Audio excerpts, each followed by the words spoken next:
मंगेश कुठे? ते बाबा त्याची तब्येत बिघडली, घरी गेलाय. बाबा काय झालं? काय चाललंय? असं नियोजन करतात? तुम्हाला नियोजन करायला सांगितलं होतं, असं नियोजन करतात का? एक दिवस तुम्हाला आधीच कल्पना दिली होती, तरीही असं?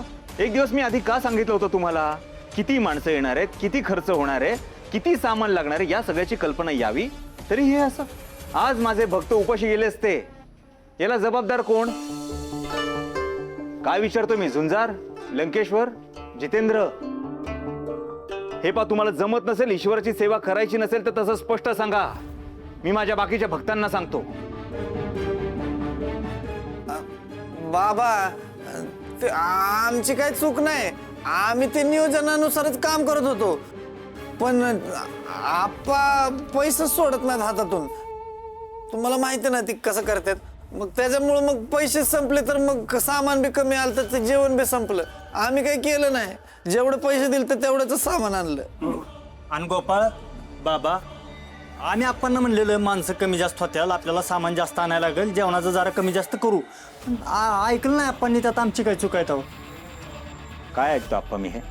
तुम्ही स्वतःहून मनापासून पैशांची जबाबदारी स्वीकारली होती ना, मग देवाच्या कार्यात मनापासून पैसा का खर्च नाही झाला? मी आधीच तुम्हाला कल्पना दिली होती, हे पैसे देवाचे आहेत, जनकल्याणासाठी खर्च झाले पाहिजे, स्वतःसाठी पैसा नाहीये हा. तरी हे असं? अहो किती पैसा पैसा कराल? हा स्वार्थच एक दिवस संपवेल तुम्हाला. बास झालं गोपाळ, बापाशी बोलतो याचं जरा भान ठेव.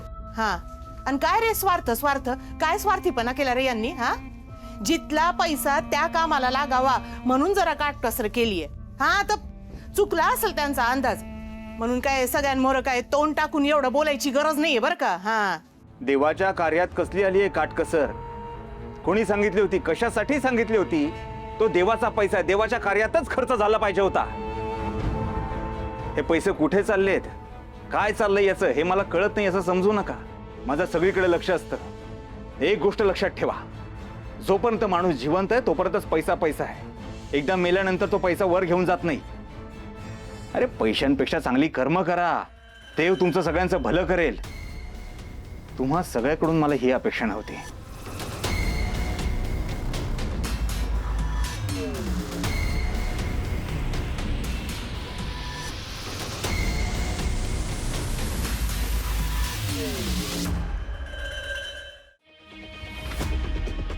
मॅडम,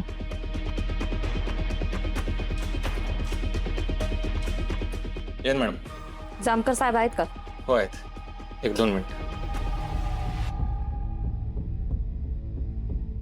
साहेब, आमदार मॅडम आलेत.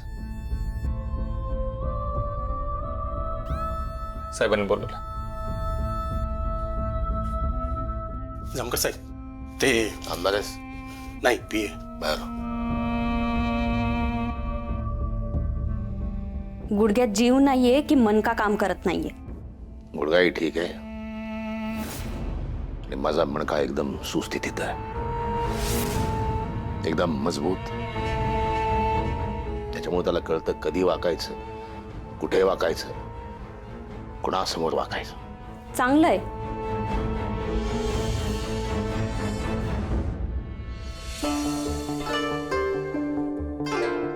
तुमचा सगळा रेकॉर्ड माहिती आहे मला.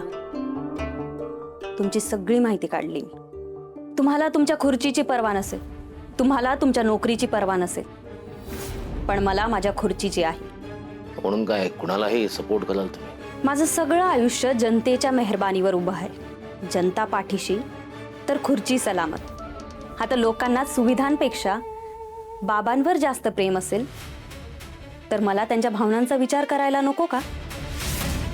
अहो, जनताच देवभोळी असेल तर मी नास्तिक बनून कसं चालेल? शेवटी तीच आमची मायबाप. हो ना, पण मग जनता चुकत असेल तिला शहाणपणाच्या 4 गोष्टी सांगा ना तुम्ही. तुमच्याकडून ते अपेक्षित आहे, पण तुम्ही ते सोडून दिलंय. उलट तुम्ही त्या टेलरच्या कळपात सामील झालात, त्या भोंदू बाबाला सामील झालात, तुम्ही गुलाम झालात त्या टेलरच्या. तुम्ही जामकर साहेब, यात चुकीचं काय आहे? लोकांना शहाणं व्हायचं नसेल तर आपण कशाला त्यात वेळ वाया घालवायचा? इतिहासाचा अभ्यास नाहीये वाटतं तुमचा. ज्यांनी ज्यांनी लोकांना शहाणं करायचा प्रयत्न केलाय ते तडफडून मेलेत. लोकांनीच त्यांना वाळीत टाकलंय, त्यांना मारलंय. त्यापेक्षा आपला शहाणपणा त्यांच्या मेंदूवर राज्य करण्यासाठी वापरला तर कधीही चांगलं. वहिनी काय कसला विचार करतेस? काय नाही ग, त्या आमदार बाईचा. ती आमदार बाई खरंच यांचे भक्त झाले असेल का यामागं तिचा काहीतरी स्वार्थ असेल. ही राजकारणी माणसांना कुणाचेच नसतात. एखाद्याचा फायदा होत असेल तर त्याला वापरून घेतात आणि फायदा संपला, वापर करून झाला की फेकून देतात, नाहीतर मग कुठल्या तरी प्रकरणात अडकवतात. ही आमदारबाई पण यांचा वापर करून घेईल आणि नंतर यांच्यासोबत काय केलं तर. लाली बहिणी किती विचार करणार आहे. आपला गोपाळदादा आता चमत्कारी बाबा झालाय, म्हणजे त्यांना कळत असेल ना की ती आमदारबाई खरंच नाटक करते की खरंच त्यांचे भक्त झाले. तू कशाला एवढा विचार करते? बाबा करतील ना. हा, संविधानाची शपथ घेताना तुम्ही हा त्यात सायंटिफिक टेम्परामेंट नावाची गोष्ट आहे. वैज्ञानिक दृष्टिकोन बाळगावा याचा पुरस्कार करतं संविधान. तुम्ही जर ते सोडून गेलं काय अपेक्षा करायची तुमच्याकडून? अहो तुम्ही फार सिरियसली नका घेत जाऊ आमच्या शब्द आणि शब्द. ते फक्त कागदापुरतं. प्रत्यक्षात राजकारण वेगळं असतं. तुम्ही पण त्या बाबांच्या भक्तांसारखे वागत आहात.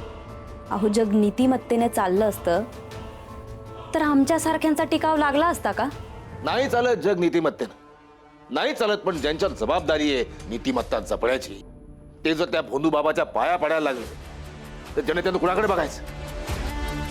कशी घसरू शकते हो तुमची नीतिमत्ता इतक्या खालच्या स्तराला? सगळ्यांसमोर पाया पडला तुम्ही त्या टेलरच्या, त्या भोंदू बाबाच्या. वेळ प्रसंगी राजकारणात गाढवालाही बाप बनवावं लागतं. तुम्ही जरा सबुरीनं घ्या. आज मी त्या बाबासोबत आहे, कायम असेलच असं नाही. धीर धरा जामकर साहेब, त्या बाबावर कारवाई करण्याची संधी मी तुम्हाला नक्की देईन. हे खरं आहे की याच्यामध्ये सुद्धा काही तुमचं ते राजकारण वगैरे आहे? राजकारण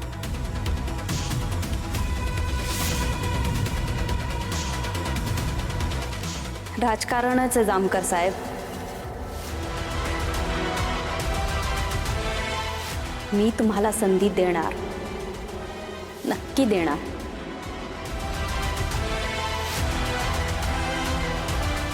येते मी.